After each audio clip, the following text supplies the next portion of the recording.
الثمن بالنازلة الماحقات والدماء الزاكية الطاهرات والبلود اللامعات الخافقات في الجبال الشامخات الشاهقات. نحن ثرنا فحياة أو ممات، وعقدنا العزم أن تحيا الجزائر. فاشهدوا فاشهدوا فاشهدوا.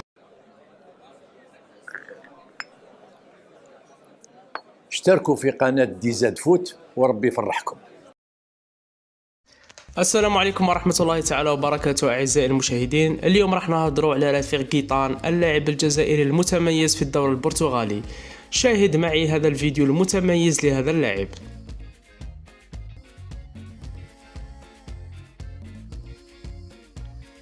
رفيق قيطان صاحب 26 سنة، لاعب جزائري ينشط في إستوريال البرتغالي، يلعب كجناح أيمن ويجيد أيضا اللعب كصانع ألعاب. شاهد معنا هذا اللاعب المراوغ المهاري الممتاز صاحب المراوغات السحرية. هذه الهجمة الرائعة التي قام فيها بسلسلة من المراوغات ثم أنهاها بهدف رائع. يلعب بالرجل اليسرى طبعا، لاعب ممتاز جدا. استدعى للمعسكر المنتخب الجزائري في مارس 2024 ثم لم نرى بعد ذلك هذا اللاعب تماما.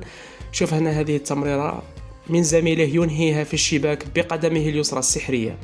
لاعب مهاري ممتاز جدا وممتع، ويعني يقوم بكل شيء في الملعب. هذا اللاعب انتقل لسبورتينغ براغا البرتغالي الموسم الماضي ثم عاد لإستوريل في الميركاتو الشتوي. شاهد معي هذه الهجمة الرائعة المميزة، ندخل الوسط ثم قام بالتسديد برجله اليسرى واسكنها الشباك. هذا اللاعب يعني ما يبقاش في الجناح الأيمن، يتحرك كثيرا. شوف هنا هذه المراوغات، سلسلة من المراوغات ممتاز جدا، يسكنها في الزاوية البعيدة للحارس. اللاعب هذا لا ينشط في مركز واحد، يعني يتحرك في الملعب، يعني يفتح الثغرات، يتحول لصانع ألعاب، يدخل الوسط، ما يبقاش في الجناح الأيمن. شاهد معي هنا كيف يتحول مباشرة للوسط ويدخل في العمق، ثم يعني هذه يمرر الكرة لزميله الذي يضيع الكرة.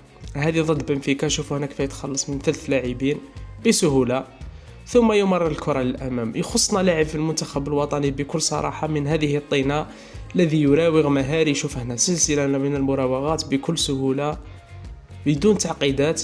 الحاجة المليحة فيه يمد الكرات للأمام يعني مباشرة، ما يثقلش اللعب، يعرف وقتاش يراوغ وقتاش يمد الكرات للأمام. انتقل بعد انتقاله لسبورتينغ براغا، صراو له مشاكل مع المدرب، ما لعبش بزاف، ثم عاد لإستوريل أين قام بنصف موسم جيدة منح خلالها 5 تمريرات حاسمة. والموسم القادم لا نعلم هل سيغير الفريق أم لا. شاهد هذا الهدف الرائع ضد بنفيكا، أسكنها في الزاوية التي لم يتوقعها الحارس ولم يتوقعها أي أحد. لاعب ممتاز جدا رفيق قيطان، متميز مهاري سريع. شوفوا هنا مراوغاته، متعة بصرية حقيقية هذا اللاعب. شاهد هنا كيف يتخلص بسهولة، يتخلص بسهولة من أي دفاع ويفتح اللعب ويتحرك، يعني يدخل للوسط. شوف هنا هو دخل للوسط، ينطلق بسرعة كبيرة ثم لا حل أمام المدافعين سوى عرقلة هذا اللاعب. شاهد هنا يتحول للوسط ثم يمرر الكرة. شاهد هنا رفيق قيطان، مراوغة جميلة وتمريرة حاسمة وهدف. لاعب ممتاز سريع مهاري، يقوم بكل شيء في الملعب. الكثير لا يعلم أن هذا اللاعب كان يلعب في ريال الفرنسي وقبله مع لو هافر، وللأسف تعرض لإصابة خطيرة مع ريال الفرنسي هي التي عرقلت مسيرة هذا اللاعب. شاهد هنا هذا الهدف الخرافي على طريقة اللاعبين البرازيليين. شوف ما شاء الله، هدف رائع جدا، يعني لم يتوقع الحارس هذه الكرة بتاتا. شوف هنا كيف يتخلص بسهولة جدا، بسهولة يتخلص من المدافعين. شاهد هنا هذه التسديدة القوية الرائعة، اصطدمت بالعارضة الأفقية. شوف هنا كيف يدخل يراوغ سلسلة من المراوغات وبكل سهولة، يعني مراوغ مهاري. شوف هنا كيف أيضا يراوغ الأول الثاني ويقدم تمريرة للأمام. هذا هو الجناح الحقيقي وهذا هو وسط الميدان الهجومي الحقيقي. شوف هنا تمريرة رائعة جدا وجها لوجه، يعني يلعب مع 10 خشبات بكل صراحة، لأنه لو كان تحسب التمريرات اللي اعطاهم الزملاء وتجاوزت 10 تمريرات يعني سانحة للتهديف. شاهد هنا يضيع زميله.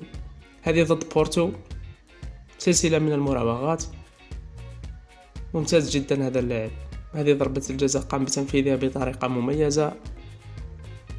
كي تشوف لاعب يتألق ضد بنفيكا، ضد سبورتينغ لشبونة، ضد بورتو، ضد سبورتينغ براغا، يعني تعلم أنه لاعب كبير. شاهد هذه التمريرة المفتاحية الرائعة جدا. شاهد هنا كيف يتخلص من المدافعين. قلت لكم راه ما يقعدش في الجناح الأيمن، راه يتحول للوسط ويدخل للعمق. شاهد هنا هذه التمريرة الرائعة جدا تنتهي بهدف. شوف هنا كيف يمسك الكرة، يراوغ ويفتح اللعب. شاهد هنا ينطلق مباشرة للأمام، ما عندوش الرجوع للوراء، ديريكت للأمام. لاعب رائع جدا رفيق قيطان. متى ستمنح له الفرصة في المنتخب الوطني يا ترى؟ خاصة أننا لا نملك أي لاعب حاليا في المنتخب يعني من المراوغ من الطراز الرفيع. ما عندناش في المنتخب لاعب يعني مراوغ لهذه الدرجة يقدر يفك لك أي دفاع أو ما شابه.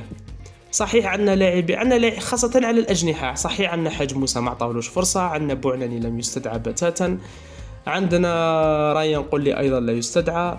إذا نتمنى استدعاء هذا اللاعب، لما لا؟ شوف يعني مهاري من أعلى طراز، مهاري من أعلى طراز، لاعب ممتاز جدا ومهاري وممتع يفك أي دفاع. شوف لهنا هذه التمريرة رائعة جدا ضد سبورتينغ لشبونة.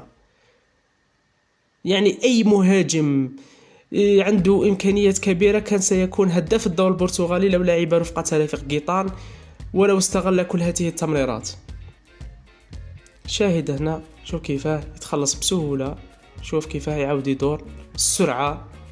كي كل لاعب صغير ماشي كبير أكيد أنه تلقى عنده السرعة والمهارة، ويعرف كيفاه يوفق بين السرعة والمهارة واتخاذ القرارات. شوفوا هنا مراوغة رائعة تنتهي بضربة جزاء.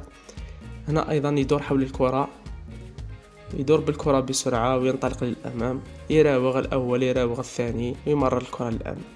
شوفوا هنا بسهولة، يعني بسهولة كبيرة يلعب هذا اللاعب. كأنه يعني بكل صراحة عندي بزاف ما شفتش لاعبي في المنتخب الوطني بهذه الجودة.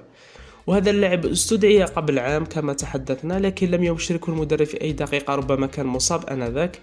والآن حان وقت رفيق قيطان لمنحه الفرصة في المنتخب الجزائري. نصل للنهاية أعزائي المشاهدين، لا تنسوا دعمنا بلايك، اشتراك وتفعيل الجرس ليصلكم الجديد والمزيد دوما. سلام.